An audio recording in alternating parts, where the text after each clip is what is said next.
আল্লাহ, বন্যায় যে ক্ষয়ক্ষতি করছে, বিস্তরা হওয়া ভালো নাই, সব বেশ নষ্ট হয়ে গেছে। কেমনে চলমু, ইয়া কোনো কায়দাই নেই চলার। এই বন্যায় আমার করছে শেষ। এই দাও তাপ বিদ্যুতের এই যে এই তার মার সব সিঁড়ি মিড়ে লাগছে বন্যায়। কেমনি কি করবো আল্লাহ জানে। বিল টিল গেছে তলাইয়া, পানিতে বিল গেছে তলাইয়া, বিল গেছে নষ্ট হইয়া, সুলিশটাও সারে না। কেমনি কি করবো? আব্বা আর তো যাইবেন না, ভাতটা খাওয়া লাগবে না? খাওয়া তো লাগে বাবা, তুই আইসো। হয় হয় রাখ বেটা, ওরে বেড়া কাম করতে করতে শেষ, ওদিকে বিল হয়ে গেছে তলাইয়া, কেমনি কি করবো? আরে আল্লাহ ঠিক করবি এনে, আল্লাহর উপরে ভরসা হয়। বাবা সাত গেছে গরম, ওই বাবা একটু বইলই, বুড়া মানুষ এত কাম কাজ করতে পারে? তা বাবা তুমি আইসো তো ভালো করছো বাবা, এই বাও তাই একটু বাও। আল্লাহ, এ বাবা বাড়তে যাই কি করবো? ক ক বাড়তে যাই কি হইবে না, কি কি খামু? হ্যাঁ আরে গরিবের বলে আছে এই খাওয়া লাগবে, আলু ভর্তা ডাইল আছে এই নাও চালাই। এই দেখি জীবন চলবে রে বাবা। আরে কিছু করার আছে? আল্লাহ, তুমি কাকা ভালো আছেন? ওয়ালাইকুম সালাম, ভালো আছি। ভালো আছে আলহামদুলিল্লাহ, আপনাকে দয়া ভালো আছি। তা কাকা আসসালাম, তো আমরা যেমন এলাকার প্রতিনিধি হিসেবে আমরা মোটামুটি একটা কাজ করি। আসলে আপনাদের এই যে বন্যায় এই যে বিলের চাষাবাদ নিয়ে কোনো সমস্যা হয়েছে? ভালো ক্ষয়ক্ষতি হয়েছে, বিস্পেরা তোলাই গেছে, বিস্পেরা এক পির জায়গায় তিনবার দানা লাইছি, তিনবার বিষ করছি। তা আমরা বিষ করছি ঠিক আছে। আমরা জানা মতে তো মানে এমন দিনে প্রতিনিয়ত মানে এলাকায় প্রতিটা এই বিলি চাষাবাদ শেষ হয়ে যায়। আসলে এবছর হয় নাই কোন কোন কারণে? হয় না এই কারণে, পানির কারণে, পানিতে তোলাই রয়েছে, পানির কারণে আমরা কোনো আর আপনাদের এই যে এই বিল ওই বিল মানে উত্তর এই যে আপনাদের 3-4টা বিলের কারণে যে পানি আটকে থাকে, আসলে এর কারণটা কোথায়, সমস্যা কারণ কোথায়? এই 3-4 বিলের পানি নামতে পারে না এই কারণে যে আমার ঘুঘুমারি একটা সুলিশ আছে, জি। ওই সুলিশ দিয়ে পানি নামতে পারে না, ওটা জাল ফাইতে মাছ খায়। এই আর ও জায়গায় যদি কপাট বৃদ্ধি করে দেওয়া হয় তাহলে কি আপনাদের এই এলাকার পানি কি হ্যাঁ। সচরাচর নামার জন্য? 2-3টা কভার থাকে তাই পানি বাঁচা যাবে, যে একটা কভারের পানি পানি নামতে পারে না। এই জন্য চাষাবাদের সমস্যা। এমন দিনে আইলেটি থাকে না, এমন দিনে সবাই আলালিটি হয়ে যায়, চাষাবাদ হয়ে যায়। বুঝতে পারছি। যাই হোক, আমরা যথেষ্ট পরিমাণ চেষ্টা করবো যাতে এই ভিডিওটি অন্য অন্য এলাকায় ছড়িয়ে দেওয়ার জন্য, আপনাদের সুযোগ সুবিধা করার জন্য। আর দয়া করে সবাই যারা আছেন সবাই আমাদের পাশে থাকেন, আমরা অবশ্যই এটা নিয়ে পদক্ষেপ নিব। ধন্যবাদ কাকা, আসসালামু আলাইকুম। ঠিক আছে। পান উকিল রে ডাক দিয়া বাড়াইলি মনের জালা পান উকিল। বিলে যদি এত পানি থাকে কেমনে কি করবো? আডু হমান আমার আডু হমান পানি, তাতে বিষ হয়েছে ছোট, তাতে কেমনে কি রূপ? ঠিক আছে,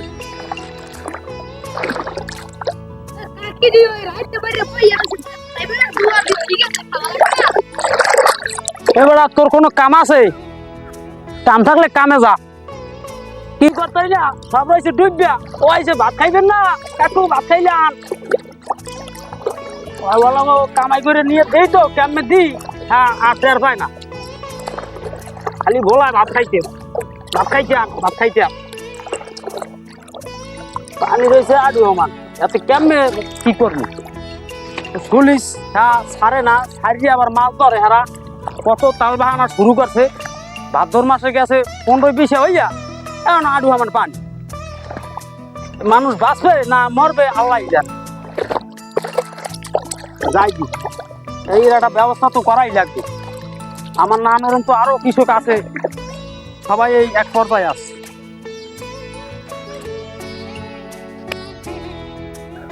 আরে আমার গের করা ভাই একটা গের করে দিয়ে গেছে, এই গেটটা তলাই গেছে, মাছ হালাইছিলাম। ওরে মা, ওরে বাবা, এই গেটটা তলাই গেছে, সুলিশ সব আটকাই হেলাইছে। কুমে আসি এখন দেশে ছাড়ছে, উড়াই তুই কান্দ খায় চাচা কইয়েন না, আমার গেট তলাই গেছে। গেট তলাই গেছে, মাছ আসলে 1 লাখ টাকার মাছ নামি গেছে, ওইটা নিয়ে দিছি, আবার খামে নাই। গেট তলাবি না হবে কি? ওই আমার কাছে পুলিশ অত ধরো বাঁচে আর ছাড়াছাড়ি নেই কোনো। তারা কি আরে ওয়াইন বই তামসা খেলায়, আর আমরা এন বই বলদের না নেই, বিষ করি শেষ হয়ে যায়, বিষ করি আবার শেষ হয়ে যায়, আবার রোয়া একটু যদি রুইতে যাই তা দেয় এখানি পানি, আমার পানি। তাই হ্যাঁ কেমনি কি করবো? সেদিন গেছি ডুব দিয়ে দেখছি, বলো খালাই নবাব নাই। একটা বলো কি 3-4 জন ওই দেখাইতেন সুলিতের না গোড়ায়? হয় হালাইতে মাছ ধরে আর মাছ খায় আর মুখের দিকে শেষ হয় এই কথা আমাকে এই হলদি ইউনিয়নে যত যে কালবা এই যে পুলিশ আছে এইয়া একটা যদি কপার থাকে এই যে দুইটা মানুষে করিয়ে দেয় এখন বেলা কান্দাকাটি করে লাভ নাই বোন এখন ওই ওদিকে লদি যাইয়ে দেয় কৃষক তো আরো আছে আমার মতো এগুলাকে পরামর্শ করিয়া এগুলো দেয় কি করণ যায় হইলাম দেখি না এরম দুই দেশ এরম যাইবি গে হ্যাঁ হ্যাঁ পুরা না তো হেরে গেছে মাছ দেখতে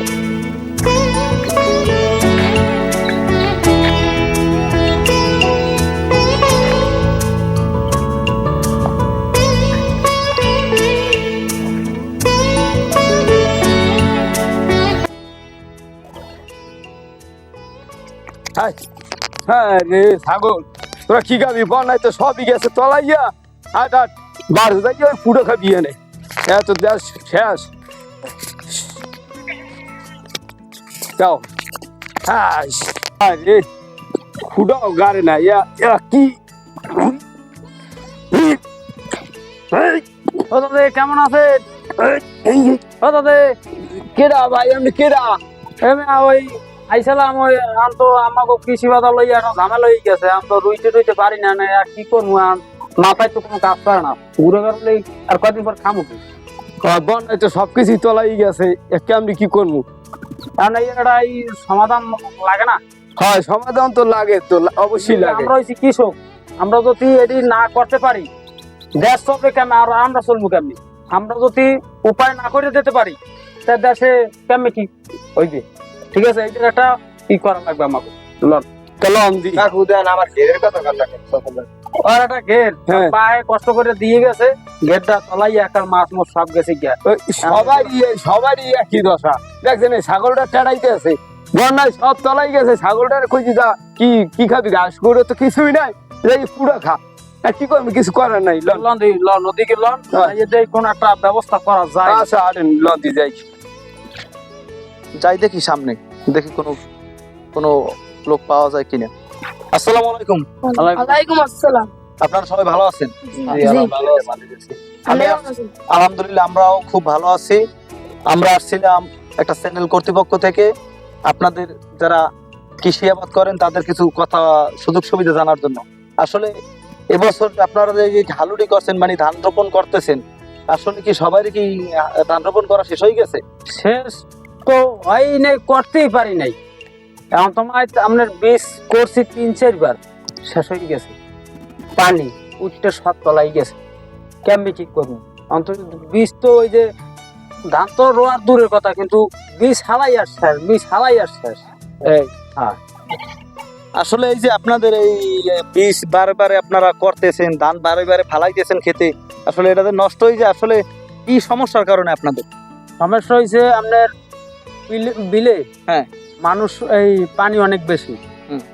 এবং কি আপনার ওই যে আমাদের এনে একটা সুলিশ আছে, কপাট হয়েছে একটা, হুম। ঠিক আছে। এই কারণে এই একটা যদি ছাইড়ে দেয় তবে এত পানি বাজে না, কিন্তু এরা ওই আটকাইয়া মাছ ধরে, তারপর বলক ফালাই থয়, ঠিক আছে, ভালোভাবে ক্লিয়ার মতো সুলিশ ছাড়ে না। হুম। এই বীজের কারণে আমাকে ওই পানি বৃদ্ধি থাকে, এর লিগে আমরা এই ধানও হালাইতে পারি না আর বীজও করতে পারি না।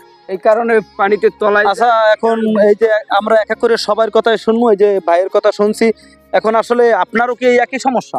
আমাদের একই সমস্যা, পানিতে আপনিও কি চাষি? আপনিও কি চাষি? জি জি, আমরাও চাষি, আমরা কৃষি আবাদ করে খাই, আমাকে কর্মই হয়েছে এইটা। আমরা যদি কৃষি আবাদ যদি না করি তাহলে আমরা কি করে খাবো? এই যে বন্যার পানিতে ক্ষয়ক্ষতি, বন্যায় সবকিছু তলাই গেছে। পানিতে এই ধান হালাই, আবার আবার পানি হয়, ধান নষ্ট হয়ে যায়, এরকমের চলতে আছে। যাই হোক, আমরা একটু আমাদের এই যে আরেকটি ভাই দেখতেছি। ভাই আসসালামু আলাইকুম, আপনার নাম কি? লিমন। লিমন। আচ্ছা ভাই, আপনার কোনো ক্ষয়ক্ষতি হয়েছে এই বন্যায়? হ্যাঁ, আমার অনেক ক্ষয়ক্ষতি হয়েছে, আমার 1 লাখ টাকার মাছ গেছে। তাই আসলে আমরা দেখতে পারতেছি এলাকায় প্রতিটি মানুষই খুব কষ্টে আছে। যারা কৃষি আবাদ করে, এক একটা ফ্যামিলি সাধারণত একজনার আবাদের ধান দিয়ে আমরা চাল করি, তারপর আমরা যারা আছি প্রায় 8 থেকে 10টা ফ্যামিলি একজনার চাষাবাদের উপর দিয়ে নির্ভরশীল নাকি। আসলে সেই কৃষি যদি এরকম মাটির তলে মিশে যায়, আসলে আমরা যারা আছি আমরা কি খেয়ে বাঁচবো? এই দেশের মানুষ তো প্রতিটা মানুষই তো এই কৃষির উপরে নির্ভরশীল নাকি? আসলে এখন আপনাদের কি সবচেয়ে উত্তম ভালো হবে যে এই কাজটা করলে সরকারের কর্তৃপক্ষ থেকে যদি সরকার এই কাজটা যদি আপনাদের করিয়ে দেয় আপনাদের ভালো হবে, এমন আসলে কি জিনিসটা করলে আপনাদের কৃষি এবার সবচেয়ে ভালো হবে? কারণ আসলে ভাই এই যে আপনাদের পানি আটকাই থাকে, এই যে বীজ রোপণ করতে পারেন না এখন পর্যন্ত পানি, তারপর এই ভাই বললো যে তার ঘেরের মাছ চলে গেছে, এই যে এক মুরব্বী তার ফসল নষ্ট হয়ে যাইতেছে, আপনার ফসল নষ্ট হয়ে যাইতেছে। আমি তো সবসময় বলি আমরা যারা থাকি আসলে আমরা এইরকম নিয়ে ভিডিও করার চেষ্টা করি, কিন্তু আসলে আমরা কি করবো বলেন, আমাকেও তো হাত পা বান্ধা। সরকার বা এলাকার যারা ইউপি চেয়ারম্যান আছে তারা যদি এগুলো খেয়াল না করে তো আমাদের কিছু করার থাকে না। আমরা তো যতটুকু পারি আপনাদের হেল্প করি। তো এখন এই মোটামুটি যদি এই এলাকার সুযোগ সুবিধাতে কোন জিনিসটা আপনাদের যদি করা হয় তাহলে সুযোগ সুবিধা ভালো হবে, কোন জিনিসটা করার জন্য আপনাদের এই মুহূর্তে? আমাগো ধরেন এই এলাকায় যত সুলিশ আছে বা কালবাট আছে, হ্যাঁ। বেশিরভাগ সুলিজে একটা করিয়া মুখ, মানে কপাট একটি করা। হ্যাঁ একটি করে কপাট। এখন যদি এই কপাট ডাবল করে দেওয়া হয় তাহলে ধরো মাছ যদি ধরে তারপরও সমস্যা নাই, কিন্তু আমাদের কোনো সমস্যা নাই। আর এক কপাটে পানি টানতে পারে। এক কপাট যদি বন্ধ থাকে আর এক কপাট ছাড়া থাকলেও কি করতে পারে, আর যদি ওই একটা থাকে একটাই বন্ধ থাকে আর পানি নামবে কেন? আসলে দেখেন এই যে ছোট মাসুম বাচ্চা, এই একটি সন্তান, এরা তো এই বাবা মার এই কৃষি আবাদের উপরে নির্ভরশীল। এলাকায় স্কুল কলেজ যাই আছে, এই যে রাস্তাঘাট কাঁচা, এতে লেখাপড়া করতেও সমস্যা। এলাকায় যারা ইউপি চেয়ারম্যান আছেন তাদেরকে আমরা একটি রিকোয়েস্ট করি, যেমন এই এলাকার মানুষের, দরিদ্র মানুষের পাশে আপনারা দাঁড়ান। যদি না দাঁড়ান এই কৃষি সমাজ তো নষ্ট হয়ে যাবে, কৃষি সমাজ তো নষ্ট হইবে। তবে যারা মেম্বার আছেন, চেয়ারম্যান আছেন, তারা সবাই এই পানি উন্নয়ন বোর্ড যারা অফিসার আছে তাদেরকে আনিয়া যেন এই যেমন সুলিশগুলো কালভার্টগুলো যাতে দেখানো হয়, পরবর্তীতে যাতে ওই কালভার্টগুলো ভেঙে অনেক বড় করার হয়। হ্যাঁ, এইটাই এলাকাবাসী চাচ্ছে এবং আমিও চাই যাতে এই সমাজের লোক সুস্থ সফলভাবে কৃষি আবাদ করতে পারে। ধন্যবাদ সবাইকে, আজকের মতো বিদায় নিচ্ছি।